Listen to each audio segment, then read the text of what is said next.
Hi guys, എല്ലാവർക്കും സ്വാഗതം. അപ്പോൾ ഞാനിപ്പോൾ ഉണ്ടാക്കാൻ പോകുന്നത് മാംഗോ ഷേക്കാണ്. അപ്പോൾ അച്ഛൻ മാമ്പഴം മേടിച്ചുകൊണ്ട് വന്നായിരുന്നു. അപ്പോൾ കുറച്ച് മിച്ചം ഉണ്ടായിരുന്നു. അപ്പോൾ ശരി, മാംഗോ ഷേക്ക് ഉണ്ടാക്കി കളയാമെന്ന് വിചാരിച്ചു.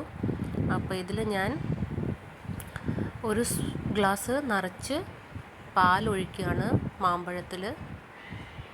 അപ്പോൾ മാംഗോ ഷേക്ക് എൻ്റെ മോനും ഇഷ്ടമാണ്. അപ്പോൾ ശരി, അങ്ങനെയെങ്കിൽ അവനും കൊടുക്കാം. അവൻ മാമ്പഴമായിട്ട് കഴിക്കുകയില്ല, ഇങ്ങനെ വല്ല ജ്യൂസോ ഷേക്കോ അടിച്ചു കൊടുത്താൽ അവനിഷ്ടമാണ്.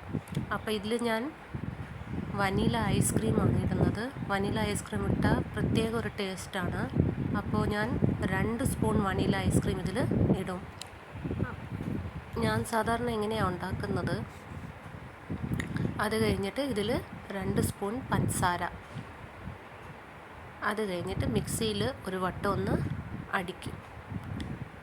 അപ്പം ഞാൻ വിചാരിച്ചേ പാല് കൂടിയതുകൊണ്ട് ചിലപ്പോൾ അത് തെറിച്ച് വെളിയിലോട്ട് വരുമെന്നാണ് വിചാരിച്ചത്. സോ ആദ്യം ഞാൻ ഒരു തുണിയിട്ട് മൂടിയിട്ടാണ് അടിച്ചത്. പിന്നെ രണ്ടാമത് വീണ്ടും ഒന്ന് അടിച്ചു, ട്രയൽ ചെയ്ത് നോക്കിയതാണ്. അങ്ങനെ നമ്മുടെ മാംഗോ ഷേക്ക് റെഡി. അപ്പോൾ ഇത് ഞാൻ ഗ്ലാസ്സിലേക്ക് വയ്ക്കുക മോന് വേണ്ടിയിട്ട്. ഞാൻ എന്തുണ്ടാക്കിയാലും ആദ്യം അവനെ കൊണ്ടാണ് ടെസ്റ്റ് ചെയ്യിപ്പിക്കുന്നത്. അവന് ഇഷ്ടമാണെങ്കിൽ ഓക്കെ.